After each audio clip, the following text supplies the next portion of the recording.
அட அட அட அட இங்கே பாருங்க கமருதீன் பாருவோட 2 நாய்க்குட்டியை பார்த்தீங்களா? வேறு லெவலில் வச்சுருக்காங்க. குளிப்பாட்டி சோப்புலாம் போட்டு வச்சுருப்பாங்க போல். போத்தன் ராஜு, ஜானு பார்த்தீங்களா நீங்கள்? எல்லா மதமும் இருக்காங்க இதில். ஆனால் அவங்களுக்குள்ளே வந்து எந்த ஒரு பாகுபாடும் கிடையாது. ஆனால் பல வன்ம குரூப் என்னென்னா ஒரு குரூப்பை சேர்த்துக்கிட்டு பாரு கமருதீன் மேலே வன்மத்தை கக்குறாங்க.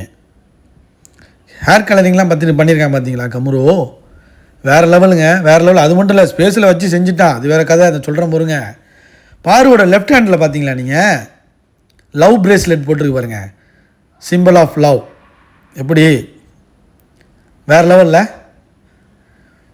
இன்னொரு பெரிய ஒரு காமெடி தெரியுமா? சாண்ட்ராவோட ஸ்பேஸ் ஒன்று போட்டிருக்கு. அதில் 150 பேர் தான் வந்திருக்காங்க மொத்தமாகவே. கமரு ஸ்பேஸ் ஸ்டார்ட் பண்ணும்போதே பார்த்தீங்கன்னா கிட்டத்தட்ட 1000க்கு மேலே ஆட்கள் வந்துட்டாங்க.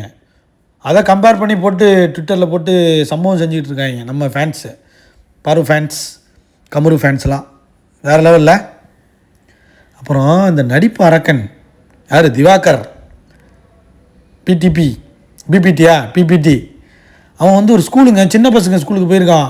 அந்த பசங்க எல்லாம் சார் திவாகர் சார் நடிப்பு அரக்கன் அங்கேயே ஆரம்பிச்சிட்டாரு. பார்த்தீங்கன்னா அவ்வளோ ஒரு கிரேஸுங்க அந்த ஆளுக்கு. ஆச்சரியமாக இருக்குது. ஒருவேளை இவரே காசு கொடுத்து பண்ண சொன்னாரா என்னன்னு தெரியல, எந்த ஏரியான்னு தெரியலண்ணா கொண்டாடிட்டு இருக்காங்க. ஆச்சரியமாக தான் இருக்குது. ஏன்னா எல்லோரும் கழுவி ஊற்றுறாங்க. ஆனால் தலைவன் கேமர், அது வேறு விஷயம், பிக் பாஸ் கேமரு. பட் ஆனால் ஹீரோன்னு சொல்லி ஏமாற்றிட்டு இருக்காருல, அதுக்கு சொன்னேன். கமரு பார்த்தீங்களா சம்பவத்தை? கமரு பண்ணானோ இல்லையாங்க, இந்த ஸ்பேஸில் உள்ள அந்த பெண்கள்லாம் பயங்கரமாக வச்சு செஞ்சுட்டாங்க. அதுவும் பீடி வாயை தான் எல்லாம் டார்கெட் பண்ணுறாங்க. பீடி தான் அடித்தா, பீடி தான் எங்கே திரும்பினாலும் அடிக்கிறாங்க பீடியை. ரூபி பேர்ல்னு ஒரு பொண்ணு, அது வேறு லெவலில் ஸ்பீச் கொடுத்துருந்துச்சி. அப்புறம் சங்கீதான்னு ஒரு பொண்ணு, அப்புறம் வேப்பர்னு ஒருத்தர் இருப்பான்ல. எல்லாருமேங்க நம்ம யாரெல்லாம் ட்விட்டரில் பார்க்குறோமோ எல்லாருமே அதில் பேசுனாங்க. பேசுகிறதுக்கு ஸ்பேஸ் கொடுத்து பொறுமையாக கமருதீன் அதை கேட்டுக்கிட்டு உட்காந்துருந்தான். ஆக்சுவலாக அதில் ஒரு பொண்ணு சொன்னிச்சு பார்த்தீங்களா, இந்த ரெட் கார்டு கொடுத்ததே டிஆர்பிக்காக தான் அப்படிங்கிற மாதிரி யூடியூபர்ஸ் யாருமே சொல்லலை. ஆனால் ஒரே ஒரு யூடியூபர் மட்டும் சொன்னார். ஏன்னா அந்த மதன் கௌரி மட்டும்தான் இது வந்து டிஆர்பிக்காக செஞ்சது. அப்படி பார்த்தா அரோரா, பலூனக்கா பண்ணதும் அதுக்கு ரெட் கார்டு கொடுக்கணும். துஷார் அவன் 2 பேரும் சேர்ந்து பண்ணதுக்கு ரெட் கார்டு கொடுக்கணும். எஃப்ஜே ஆதிரி பண்ணதுக்கு ரெட் கார்டு கொடுக்கணும். கானா வினோத் பண்ணதுக்கு ரெட் கார்டு கொடுக்கணும். திவாகர் பிபிடி பண்ணதுக்கும் ரெட் கார்டு கொடுக்கணும். எல்லாருக்கும் கொடுத்துருக்கணும். கொடுக்கலையே. அப்போ டிஆர்பிக்காக இவங்களுக்கு பெரிய கிரேஸ் இருக்குது வெளியில். யாருக்கு? பாருக்கும் கமருதீனுக்கும் வெளியில் அவ்வளோ பெரிய ஆடியன்ஸ் இருக்கிறனால, பெரிய அளவில் வந்து ஒரு பூமில் இருக்கிறனால இந்த டைமில் இந்த ரெட் கார்டை கொடுத்தோம்னா பெரிய அளவில் நமக்கு டிஆர்பி ஏறும் நம்ம சேனலுக்கு. அது மட்டும் இல்லாமல் அங்கே விஜய் படத்தோட ஜனநாயகன் ஆடியோ லஞ்ச் அந்த பக்கம், இந்த பக்கம் பராசக்தியோட ஆடியோ லஞ்ச் நடந்துச்சு. ஸோ இதெல்லாத்தையும் சொன்னதே வந்து மதன் கௌரி தான் சொன்னான் ஆக்சுவலாக. அப்புறம் கமரு வந்து அந்த ஸ்பேஸில் வந்து பாட்டெல்லாம் பாடியிருந்தான் பார்த்தீங்களா, சூப்பராக செமையாக இருந்துச்சு. அந்த பாட்டெல்லாம் பாடி அசத்தியிருக்காங்க. உண்மையிலேங்க மல்டி டேலண்டடுங்க, உள்ளே தெரியும்ல நமங்க. கமரு வந்து பாருவை பற்றி பேசுகிறது, அப்புறம் வந்து பாட்டு பாடுறது, அப்புறம் வந்து ட்ராயிங் வரைவான், ஆர்டிஸ்ட்டு, நடிப்பான், மிமிக்ரி பண்ணுவான், எல்லாமே பண்ணுவாங்க. அவன் சும்மா கிடையாது. பாரு வந்து ஒருத்தனை லவ் பண்ணுறான்னா சும்மாவா?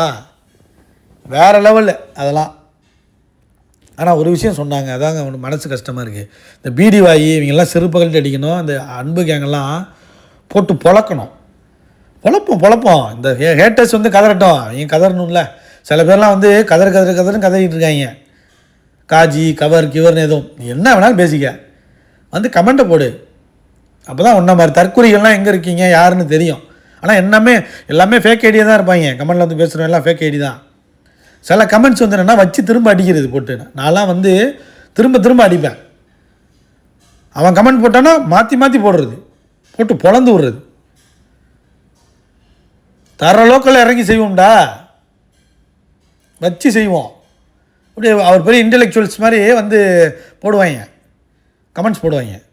அவங்க சப்போர்ட் பண்ணுற ஆட்கள்லாம் பார்த்தீங்கன்னா இருக்குதுலே காஜி அவங்க தான், திருட்டு காஜி. அந்த குரூப்லாம் யார்? அன்பு கேங்கு இவங்கெல்லாம் வெளியே தெரியாது, ஆனால் காஜி வேலை பார்த்துக்கிட்டு இருப்பாங்க.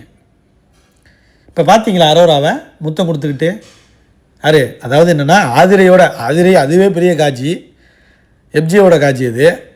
துஷாரும் இதுவும் ஒரு காஜி. அரோராவும்.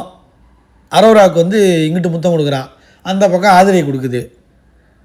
பார்த்தா துஷாரை கட்டி பிடிச்சிக்கிட்டு இருக்கு யார்? ஆதிரை. எல்லாம் த்ரீசம் மாதிரி 3 பேர் சேர்ந்து அந்த மாதிரி கேங்க போல இவங்களாம்.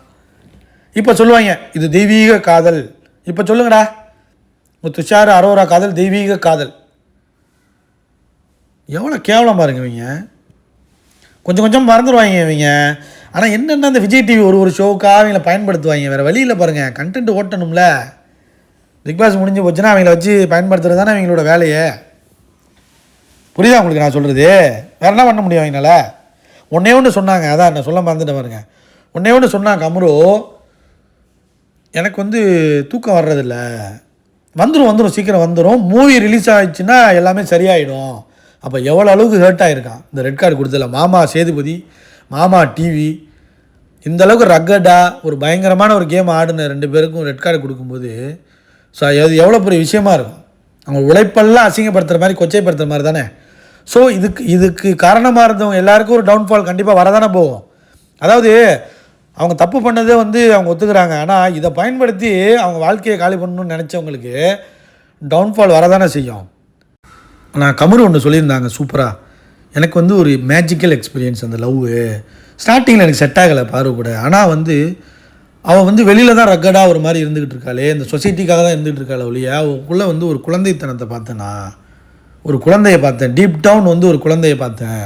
ஸோ அதுக்கப்புறம் கொஞ்சம் கொஞ்சமாக நாங்கள் பழக ஆரம்பித்தோம், பேச ஆரம்பித்தோம், வேறு லெவலில் போனோம். பீக்கெலாம் போய் பார்த்தா கடைசியில் காதல் தான் ஜெயிச்சிருக்கு. ஸோ இப்போ 2 பேரும் நாய்க்குட்டியோட எல்லாம் வளர்ந்துருச்சு பாருங்கள். நாய்க்குட்டிலாம் ஒரு ஃபேமிலியாக இருக்காங்க இந்த குடும்பமே. வேறு லெவல். லைக் பண்ணுங்கள், ஷேர் பண்ணுங்கள், கமெண்ட் பண்ணுங்கள்.